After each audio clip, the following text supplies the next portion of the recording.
Assalamualaikum warahmatullahi wabarakatuh. Perkenalkan, nama saya Ahmad Rotib Jalani. Kembali lagi di channelnya BH Bincang Horor.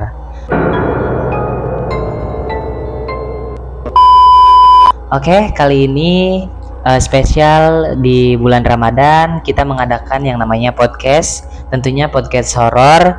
Saya tidak sendiri dan saya ditemani oleh narasumber. Boleh? Halo semuanya, saya sebagai narasumber ya. Oke, jadi untuk kalian yang pernah lihat video Rumah Kaca pasti nggak asing sama saudara Ipal ini ya, karena beliau adalah salah satu tim di channelnya BH Official. Oke, jadi Pak Ipal ini nyebutnya Pak Ipal apa Kak Ipal nih? Aja. Oke, jadi Kak Ipal ini punya beberapa pengalaman horor tentang pesugihan. Nah, di sini kita akan bahas soal pesugihan ini. Boleh ceritakan Pak Ipal pengalaman horornya terkait pesugihan? Boleh. Nah, jadi cerita awalnya itu ada salah satu orang yang mempunyai gedung walet di daerah Kadulumbir. Labuan ya? Ya, di daerah Labuan. Nah, waktu itu orang tersebut memiliki karyawan 10 orang. Nah, 10 orang tersebut ada salah satu orang karyawan yang kita sebut aja si Pina ya. Nah, ini nama samaran apa nama asli? Nama samaran aja gitu ya. Nah, si Pina ini adalah karyawan yang baik, yang terus karyawannya itu rajin, nurut banget gitu ya sama bosnya. Nah, satu ketika, singkat ceritanya itu ada salah satu karyawan yang terbunuh di gedung walet tersebut. Itu kira-kira terbunuhnya itu gara-gara apa nih Pak Ipal? Jadi terbunuhnya itu gara-gara ada salah satu karyawan yang ribut, tapi entah problem apa ya gak ketahuan sama bosnya. Nah, singkat ceritanya si Pina ini itu dituduh membunuh orang tersebut. Oh, jadi berantemnya sama orang lain tapi yang dituduh itu Si Pina. Nah, si Pina itu kan dituduh. Nah, si bos itu nuduhnya itu sambil marah-marah, sambil bilang, "Udah, saya keluarin aja di sini." keluaran dari pabrik walet ini. Ya, main apa sih? Jadi si Pina itu oke. Jadi si Pina itu dikeluarin sama si bosnya ya kan. Nah, setelah keluar, singkat ceritanya pabrik itu jadi apa namanya, inflasi ya, bangkrut, mengalami inflasi, bangkrut. Itu karena keluarnya si Pina atau emang udah mau bangkrut aja gitu tadi? Ya karena dengar cerita dari rakyat, karena pabrik itu terlalu apa namanya, menuduh orang ya kan. Jadi masyarakat itu kan bergabunglah menuju si gedung walet tersebut, mencari tahu siapa yang membunuh. Nah, disitulah kejadian-kejadian bangkrut dimulai. Jadi ada demo dari masyarakat ya gitu. Nah, setelah Spina keluar kan bangkrut. Nah, gedung walet itu udah gak terisi lagi sama orang-orang. Nah, setelah itu si Pina kan gak dapat kerjaan, kan udah keluar di gedung walet. Nah, singkat ceritanya dia tuh nikah sama orang di daerah situ yang nah yang kita sebut aja si Jamal ya. Jamal itu nama samaran ya. Nah, setelah si Jamal nikah sama si Pina, itu dia itu tinggal sama orang tuanya, jadi nggak punya rumah. Orang tua si Jamal apa orang tua si Jamal? Orang tua Jamal. Nah, si Jamal ini itu orangnya orang miskin. Jadi rumah juga gak punya gitu ya, tinggal sama orang tua. Nah, dia itu gak punya pekerjaan. Nah, singkat ceritanya dia dimarahin tuh sama orang tua si Jamal karena nggak bisa ngebutuhi biaya hidup si Pina. Ya, nah dia itu sama si Pina itu musyawarah ya istilahnya ya, musyawarah, diskusi. suami istri. Nah, terkait ekonomi yang itu. Nah, setelah berkomunikasi terus setelah bermusyawarah si Pina antar si Jamal itu, nah esok harinya si Pina sama si Jamal itu keluar dari rumah si Jamal tersebut, dari rumah dari orang tuanya. Nah, si Jamal ini punya rencana, katanya ingin mau si Pina itu membawa si Pina itu ke sebuah gua. Ya. Nah, si Jamal pergi sama si Pina ke gua esokan harinya. Nah, di situ si Jamal masuk sama si Pina berdua ke gua tersebut. Nah, setelah masuk tuh masuk, ada sosok wajah yang menyeramkan, bertubuh besar tubuhnya ya. Nah, di situ si makhluk itu bicara tuh sama si Jamal. Katanya gini, kalau kamu memang datang ke sini mau jadi apa namanya, jadi orang sukses atau kaya istilahnya ya, kamu harus mencukupi syarat-syarat saya, kata si makhluk tersebut. Oh, jadi mereka pergi ke gua itu untuk meminta kekayaan. Ya. Nah, kata si Jamal bilang gini, apa syaratnya, kata si Jamal. Kata si Pina juga, kata si makhluk itu, syaratnya kamu harus jadi makhluk goib. Oh, jadi mereka harus jadi makhluk goib. Nah, jadi harus ikut sama si makhluk itu. Nah, setelah kemudian setelah kemudian dia itu keluar, berubah jadi makhluk yang sama seperti yang di dalam tersebut. Keluar dari gua langsung berubah jadi makhluk Iya, yang besar tuh ya. Itu kira-kira kalau definisi bentukannya tuh kayak gimana? Genderuwo atau apa gitu? Jadi definisi bentuknya itu kayak genderuwo. Ya, jangkung gede. Iya. Oh, saya dulu. Tinggi besar. Oke. Tinggi besar ya. Ini bentukannya sekilas mirip genderuwo lah ya. Ya, sekilas mirip genderuwo. Berubah menjadi genderuwo ya. Setelah keluar itu mereka nggak tahu arah pulang ke rumah. Iya. Maksudnya mereka kesesat gitu. Ya, tersesat. Dia tuh bingung kan, mau pergi kemana, mau cari makan juga kemana kan, nggak tahu arah. Dia nggak tahu arah. Nah, singkat ceritanya itu si Pina sama si Jamal setelah berubah menjadi genderuwo, dia itu pergi ke salah satu gedung yang dimana gedung tersebut gak ada yang ngisi penghuni pokoknya. Terus gedung itu kan bekasnya si Pina ya? Gak tahu juga. Nah, setelah si Jamal masuk ke situ, si Pina kan si Pina kan pernah itu kan pernah kerja. Ya. Nah, si Pina kan tahu ini kan gedung walet yang aku isi katanya. Nah, bekas kerjanya si Pina gitu. Nah, masuk kan di situ diisi sama si Pina sama si Jamal. Tapi mereka itu dalam keadaan bentukan yang kayak genderuwo tadi. Iya, jadi gak bisa kelihatan sama orang-orang. Jadi mereka tuh nggak bisa balik ke bentuk manusianya gitu. Nah, setelah itu si Pina sama si Jamal kan mau makan tuh, lapar banget. Nah, tiba-tiba ada orang yang buang air besar di kali di dekat situ. Ya, di dekat situ. Nah, si Pina sama si Jamal itu kan apa namanya, ngintip ya, apa sih? Ngelihat. Nah, si Jamal punya pemikiran apakah kotorannya itu bisa dimakan.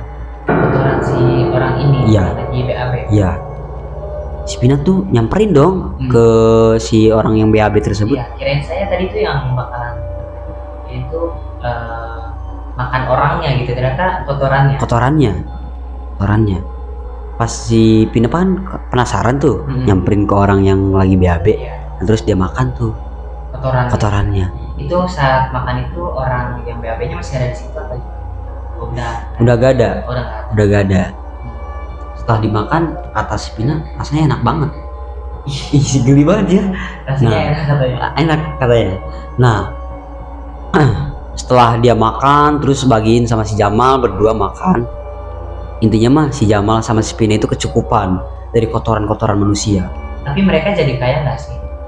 Tidak kaya, cuman kecukupan. Oh. Jadi makan itu ada, selalu ada dari kotoran-kotoran manusia. Jadi itu kayak geli banget ya. Iya, maksudnya kayak mereka kan minta kekayaan, tapi yang didapetin sama mereka tuh bukan kekayaan, tapi malah kayak sengsara gitu ya. Iya, sekarang. Itu mereka sebenarnya tahu pesugihan kayak gini tuh dari siapa? Jadi mereka itu taunya dari apa sih? Kayak ada insting apa sih? Jadi Mungkin ada yang ngasih tahu. iya gitu. Setelah ada yang ngasih tahu itu mereka kan pergi ke gua kan tadi juga. Dan katanya berita ini tuh pernah diliput sama Trans 7 ya? Iya, diliput Trans 7, masuk ke dunia kedua. Iya. Ini programnya udah nggak ada kali sekarang ya? Ya gak ada kayaknya. Nah, sorry Faisal. Gini, sebenarnya pesugihan genderuwo saya juga kemarin baru nyeritain tuh di video sebelumnya kan. Nah, kalau dari saya, kalau pesugihan genderuwo itu waktu itu saya ceritain Pak Harto ya di video sebelumnya. Nah, Pak Harto itu numbalin anaknya gitu buat dapetin kekayaan ke si iblis ini, genderuwo ini. Pastinya perantaranya itu lewat dukun kan. Nah, si Pak Harto ini pergi ke dukun itu untuk meminta kekayaan tadi. Nah, si dukun ini nyaranin kalau dia harus pesugihan genderuwo, sehingga si Pak Harto ini setuju dan menumbalkan anaknya gitu, Pak Ipal. Nah, ternyata ada dua versi ya soal pesugihan genderuwo ini. Mungkin juga banyak versi lain soal pesugihan genderuwo kali ya. Dan ini juga nggak tahu pesugihan genderuwo atau apa gitu ya, yang Pak Ipal. Soalnya bentukannya sekilas kayak genderuwo. Oke. Si Jamal itu ngelihat suatu hari ya, ngelihat ada orang yang makan. Orang makan apa nih? Orang makan, biasa orang makan. Oh, orang. Ya, orang makan. Nah, itu orang yang makan tersebut tidak baca doa.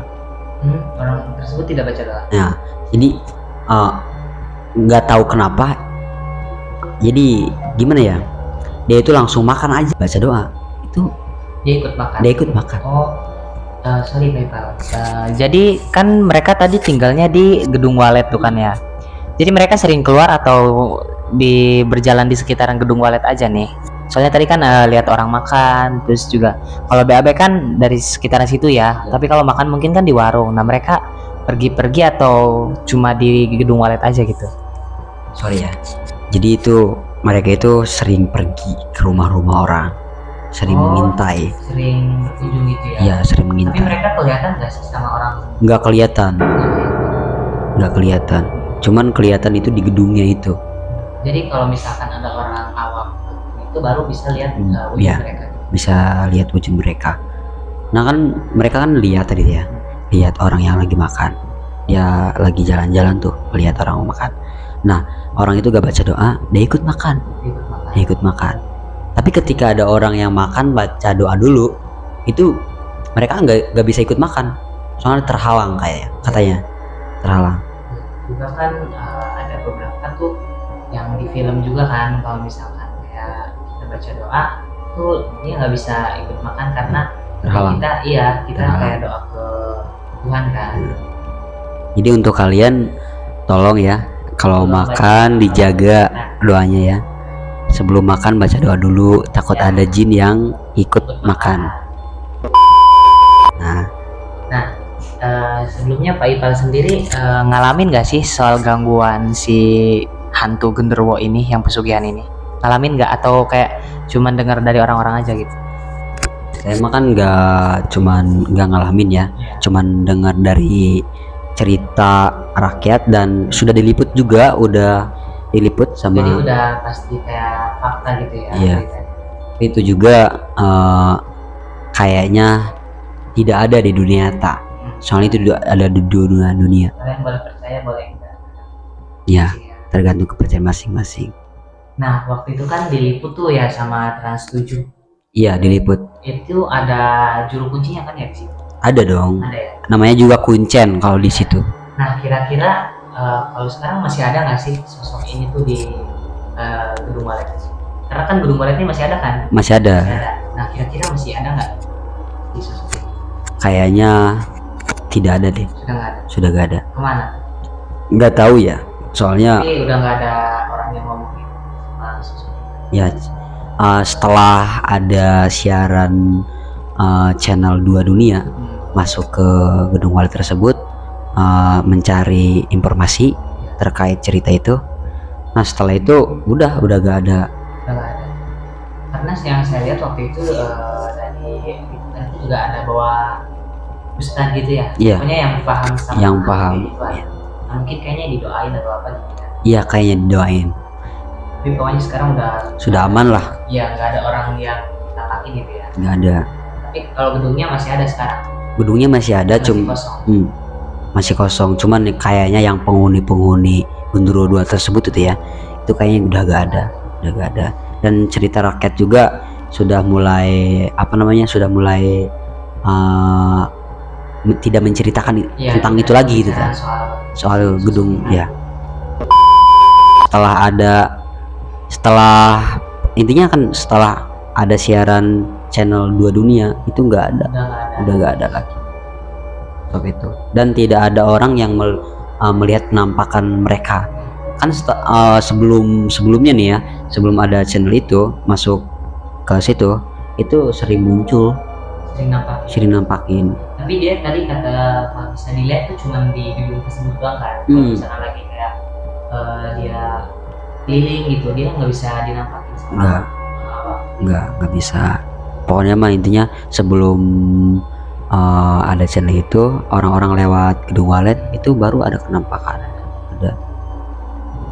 Setelah udah masuk channel itu mencari informasi, itu nggak ada yang nampakin gitu ya. Kayaknya udah apa sih, pindah nih kayaknya, nggak tahu juga ya. Intinya mah udah aman lah. Saya tertarik buat kayak lihat gedungnya langsung gitu. Tapi masih ada kan sekarang. Bisa kan Kak Ipal bawa saya nanti? Oh boleh saja, kita mampir ya. Nah jadi saya tuh masih penasaran gitu, kenapa mereka kayak ngambil jalan pesugihan, tapi mereka nggak kaya sama sekali. Maksudnya kayak kan dia memintanya kekayaan ya. Iya, dia mintanya kekayaan, tapi yang dia dapat tuh malah kayak lebih sengsara nggak sih? Dia nggak dapat kekayaan, nggak dapat kenikmatan, pokoknya kayak lebih sengsara dari sebelumnya gitu. Pasti mereka nyesel banget kan. Tapi kalaupun kan ini sekarang mereka udah nggak ada nih di gedung Walet, kira-kira dia masih ada di dunia ini atau kayak pindah alam gitu? Nggak tahu juga ya soal itu. Kan nyata gitu ya. Itu kan makhluk gaib, kita kan nggak tahu. Kalau itu mah kayak ini ya, apa sih, kuyang ya. Maksudnya kan mereka mah makhluk gaib tapi mempelajari ilmu hitam gitu. Ya kayaknya. Iya, kuyang kan juga aslinya bukan makhluk gaib, dia itu kan manusia. Cuman karena dia mempelajari ilmu hitam gitu kan, biar awet muda. Nah dia berubahlah jadi kuyang itu. Sama halnya kayak ini kali ya. Dia kan juga cuma minta kekayaan, karena gagal ya dia jadi Gundurwo gitu. Oke. Nah untuk kalian ceritanya menarik nggak? Nah kalian bisa komen tuh, atau bisa cari langsung kalau mau cari liputan soal gedung Walet ini ya. Soalnya pernah diliput juga sama Trans 7. Nah kalian cari-cari aja tuh. Apa tuh nama programnya? Programnya 2 Dunia. Iya. 2 Dunia di daerah Labuan. Boleh dicari. Oke, mungkin podcast kali ini cukup segitu saja. Nanti kita lanjut di podcast selanjutnya. Jangan lupa like, komen, dan subscribe sebanyak-banyaknya agar kita lebih semangat lagi buat nambahin episode podcastnya. Nah untuk kalian kalau misalkan ada cerita atau ada cerita horor tentang pesugihan atau kayak cerita horor yang kalian alamin, boleh kalian kirim ke email di deskripsi ya. Oke, segitu saja. See you, bye-bye. Tetap di BH Bincang Horor.